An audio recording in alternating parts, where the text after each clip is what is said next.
بسم الله الرحمن الرحيم. الحمد لله رب العالمين، والصلاة والسلام على أشرف الأنبياء والمرسلين محمد وعلى آله وصحبه أجمعين. أما بعد، فأعوذ بالله من الشيطان الرجيم.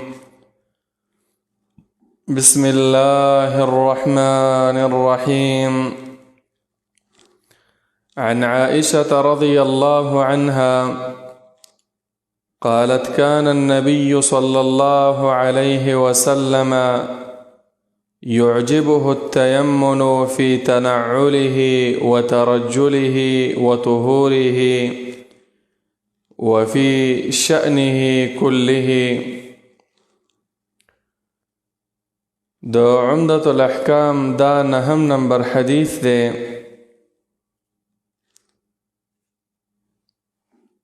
دا حديث عائشة رضي الله تعالى عنها روایت کړی د نبی علیه السلام نه ام المؤمنین عائشہ، د مؤمنانو د مسلمانانو مور، هغه مور چې الله رب العالمین داغه صفائی، طهارت، پاکواله، پاکدامنی، عفت په قرآن کې ذکر کړی په سورة النور کې. د عائشہ رضی الله عنها کنیه چې وا ام عبد الله، دا د ابو بکر صدیق رضی الله عنه لور وا، او د نبی علیہ السلام په بیبیانو کې بلکې په صحابه کرامو په بیبیانو کې د ټولو نه پویا صحابیه، د علم په لحاظ، د فقه په لحاظ باندې پویا صحابیه هم او د نبی علیہ السلام بیبی هم وا. نبی علیہ السلام د هجرت نه مخکې 2 کاله یا بعض اهل علم لیکلي 3 کاله مخکې د هجرت نه د عائشة رضی الله تعالی عنها سره نکاح کړی و. 2210 احادیث امت ته را نقل کړي چې دا ډیر احادیث دي په مختلفو بابونو کې. په 55 یا په 58 کال د هجرت باندې عائشہ رضی الله عنها وفات شوه. نو زمونږ د اهل السنه والجماعه د سنیانو مسلک هم دا دی چې صحابه ټول الله رب العالمین دا غوی نه راضي وو، خو خاص کر اهل بیت د نبی علیہ السلام بیبیانې، د نبی علیہ السلام بچی، پاغی کې عائشہ رضی الله عنها دا ډیر د قدر او د عزت والا او محترمه صحابیه وا. څوک چې دې ته کنځلې کوي، څوک چې په دې باندې لعن طعن وایي دا د قرآن نه انکار دی، لکه نن سبا شیعګان وغیره، نو عائشہ رضی الله عنها دا پویه صحابیه وا. د رسول الله صلی الله علیه وسلم نه نقل کوي، فرمائی قالت: كان النبي صلى الله عليه وسلم، نبی علیہ السلام با يعجبه التيمن، داغه به دا خی طرفواله ډیر خوخو، په هر کار کې خی طرفواله، حتی فی تنعله، په سپلو، په بوټانو، په پیزار خپو کولو کې، وترجله، او په ویخته ګمنځولو کې، که هغه د سر ویختان وي، که هغه د ګیرې ویختان وي، وطهوره، او په اودس کې به هم نبی علیہ السلام اول خی اندامونه وینځل، بلکې وفي شأنه كله، په ټولو کارونو کې، وفي شأنه كله. ګورئ په دې حدیث کې یو څو مسئلې بیانېږي. اوله مسئله دا ده چې په دې حدیث کې 3 شیزونه ذکر شوي دي چې هغه سپلی خپو کول، ویښتان ږمنځول او دس کول. په دې کې ښي طرفوالی به نبی علیه صلات وسلام خوښوو. اوس په سپلو کې ښي طرفوالی خوښول هغه څنګه دی؟ د هغې تشریح نبی صلی الله علیه وسلم بیان کړې ده. بخاری او مسلم کې حدیث دی او دا ګوره یاد وساتئ، دا یو د هغه سنتونه چې د اکثرو خلکو ورته فکر نشته. نبی علیه السلام فرمایي اذا انتعل احدکم فلیبدأ بالیمین. کله چې تاسو پیزار، سپلی، بوټانه دا اچوئ نو تاسو اول د ښی خپې نه شروع کوئ. و اذا نزع، او کله چې تاسو سپلی بیا اوباسئ نو فلیبدأ بالشمال، بیا به د ګسې خپې نه، د چپې خپې نه شروع کوئ. ولی لتكون اليمنى اولهما تنعل واخرهما تنزع. وجه دا ده چې دا ښی خپه به اول د سپلی ته دننکې بوټانو ته او اخر به رستو کې چې دا ښی خپه په دې پیزار او په دې سپلو کې ډیر وخت پاتې شي. نو ګورئ نبی علیه السلام به ښي طرفوالی خوښو په سپلو، په پیزار، په بوټانو اچولو کې. طریقې څنګه ده؟ د بخاری او مسلم حدیث دی چې کله ته سپلی بوټان اچوي اول به ښی خپه دننکې، خو چې کله اوباسي جومات ته روانې، کور کې چې سپلی بدلې نو بیا به اول د ګسې خپې نه، د چپې خپې نه به اوباسي. د نبی علیه السلام دا طریقه خوښوه. تنعله معنام دا ده. دارنګې دویم چې نبی علیه الصلاة والسلام په دې حدیث کې ذکر کړی دی هغه ترجله، ویښتان ږمنځول. د ټولو نه اول خو دا خبره یاد وساتئ چې ویښته ږمنځول دا سنت طریقه ده. نبی علیه الصلاة والسلام ته یو صحابي راغی او دا سر ببرو، سر نه مراد دا ویښتان ببرو. نبی علیه السلام ورته وفرمایل اکرم شعرک، د خپلو ویښتانو عزت کوه. په بعضو روایتو کې راغلی من کان له شعر فلیکرمه، د چا چې ویښتان وي د هغې عزت کوئ، معنا هغه برابروئ. داسې جاخه سرونه، جاخه ګیرې دا مه ګرځئ. نو یو خو د حدیث نه دا معلومه شوه چې ویښتان ږمنځول دا به رسول الله صلی الله علیه وسلم کول، امت ته په حکم هم کو. خو په ویښتانو ږمنځولو کې هم ښی طرف به د نبی علیه صلات وسلام شروع کوله. خو هر ورځ دا ویښته دا ږمنځول او په دې کې ډیکوریشن کول او نن سبا چې دا شیزونه راوتي قسمه قسم شیمپوګانې او قسمه قسم تیل وغیره، دا هر ورځ او په هر غنټه پس بعضې خلکو دا عادت وي خپله ګیره دومره ډیره ږمنځول چې روزانه بل کار دی نه وي.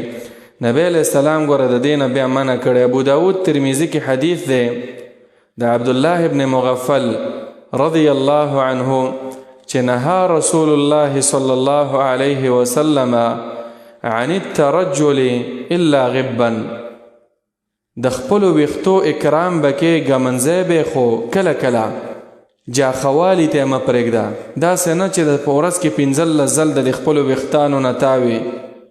د دې حدیث تشریح واپس په ابو داود کې په بل الفاظ کې راغلی ده چې ان رسول الله صلی الله علیه وسلم کان ینهانا عن کثیر من الارفاه.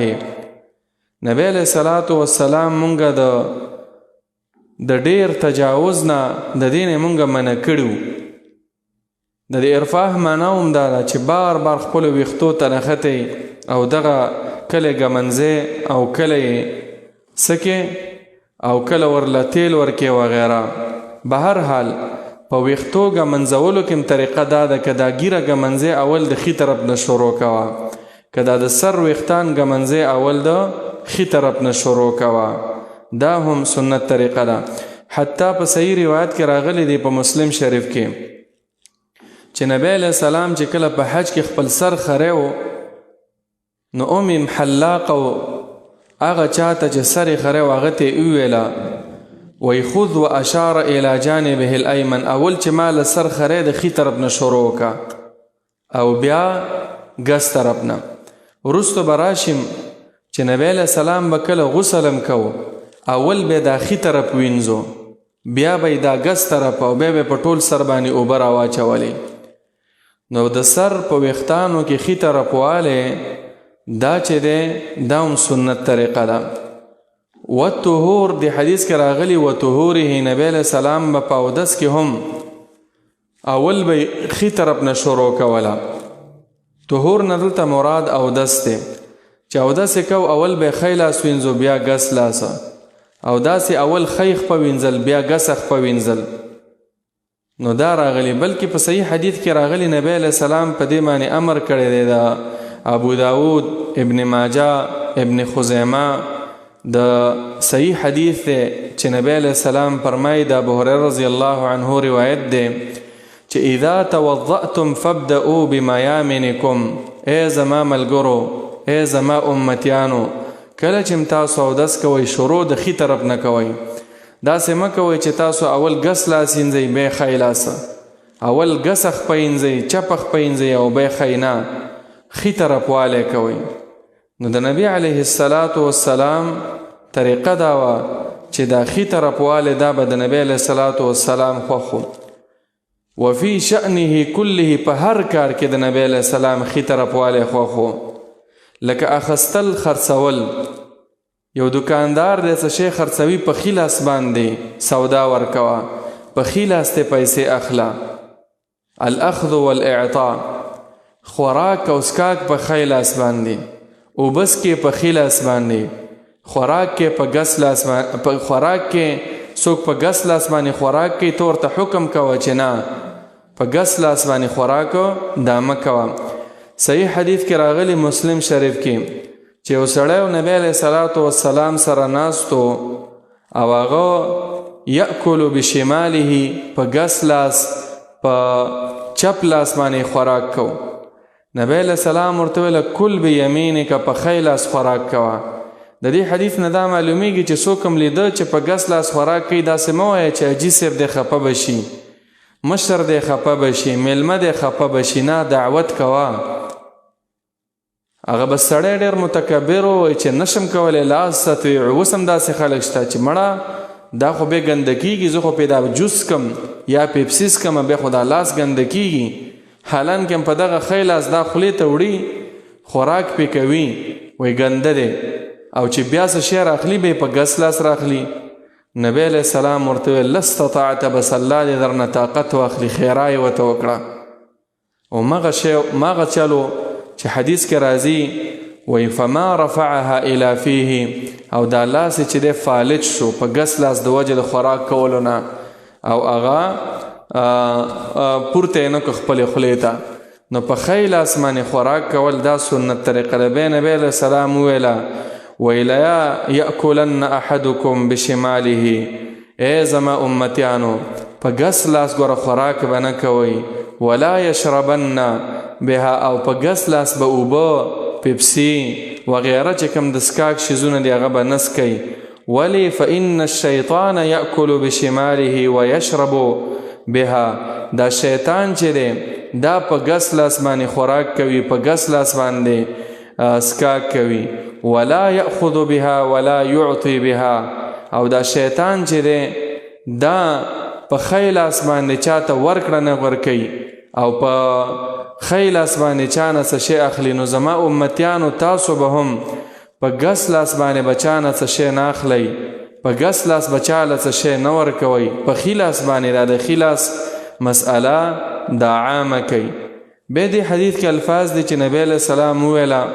عائشہ رضی الله عنها فرمایي چې نبی علیہ السلام به په هر څه کې خی والی خوښ او خي طرف والی، خي طرف والی. خو د هغې حدیث مطلب دا نه دی چې انسان به هر یو کار په خی لاس کوي. ابو داود او احمد کې واپس شرح راغلی.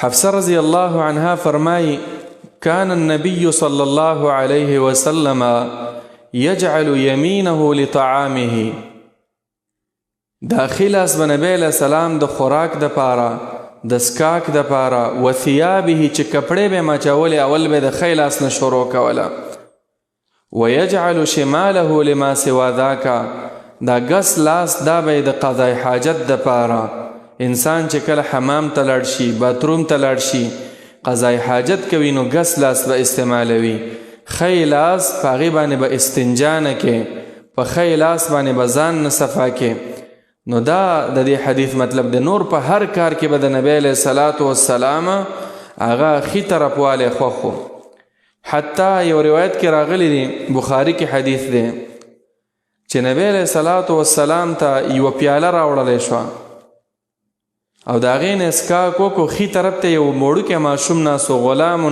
اصغر القوم والاشیاخ عن یساره مشران صحابه کرام هغه ټول د نبی علیه الصلاة والسلام د ګس طرف ته ناستو نبی علیه السلام خو ښي طرفوالی خو چې ویې کتل د ګس طرف ته ټول ابوبکر صدیق نور غټ غټ صحابه کرام ناستو نو دې ماشوم ته یې وویله یا غلام اتأذن لی ان اعطیه الاشیاخ ستا اجازه شته دا حق ستا دی ځکه ته ښي طرف ته ناست نو که ستا اجازه د مشرانو له به دا اوبه دا پیاله به ورکم دا ګیلاس به ورکم هغه وویله نه د الله پیغمبره ما كنت لأوثر بفضل منك احدا یا رسول الله زه غواړم چې ستا د لاس شیز اول ما ته راورسیږي زه بل چاته نه غواړم نو فاعطاه ایاه نبی علیه السلام دغه ښی طرف ته چې ناستو ماشوم دلې دغه پیاله ورکړه نو ګورئ ګس طرف ته ابوبکر صدیق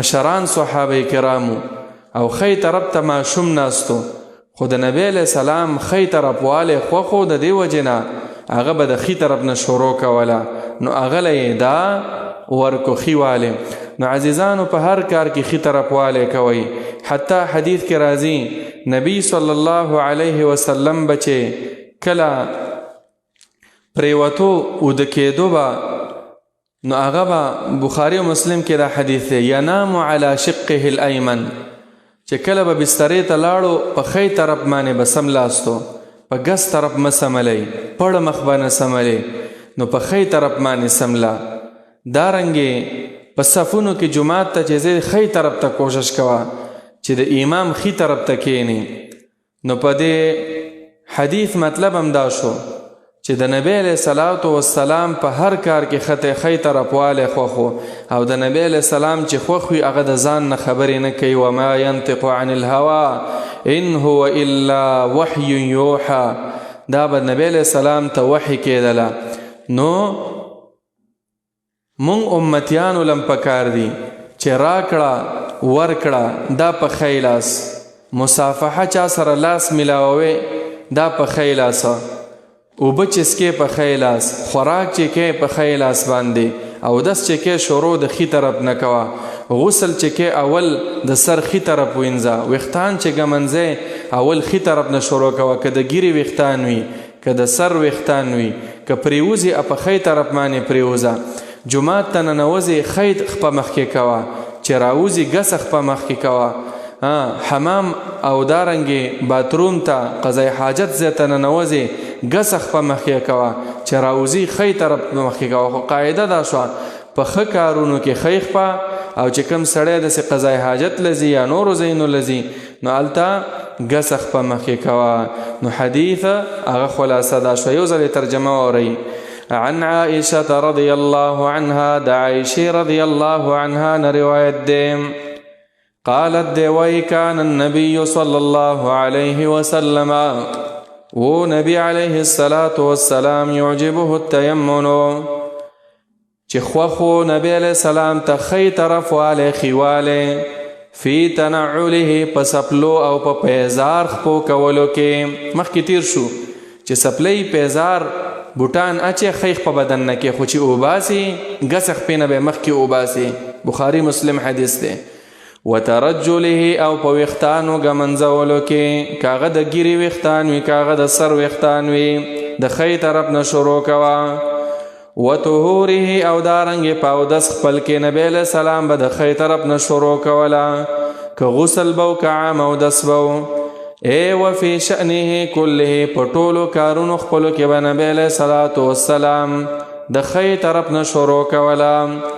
نو د دې حدیث د دې سره مناسبت هم دا د اودس مسلې وي. په اودس کې به هم ته کوشش دا کې چې د خی طرف نه به شروع کې. دا سنت طریقه ده. الله رب العالمین دې مونږ او تاسو ټول د نبی علیه الصلاة والسلام په احادیثو باندې برابر کی، او رب دې زمونږ او تاسو شوق مینه او محبت د نبی علیه الصلاة والسلام د احادیثو سره پیدا کی. آمین یا رب العالمین. وصلى الله تعالى على خير خلقه محمد وعلى آله وصحبه أجمعين.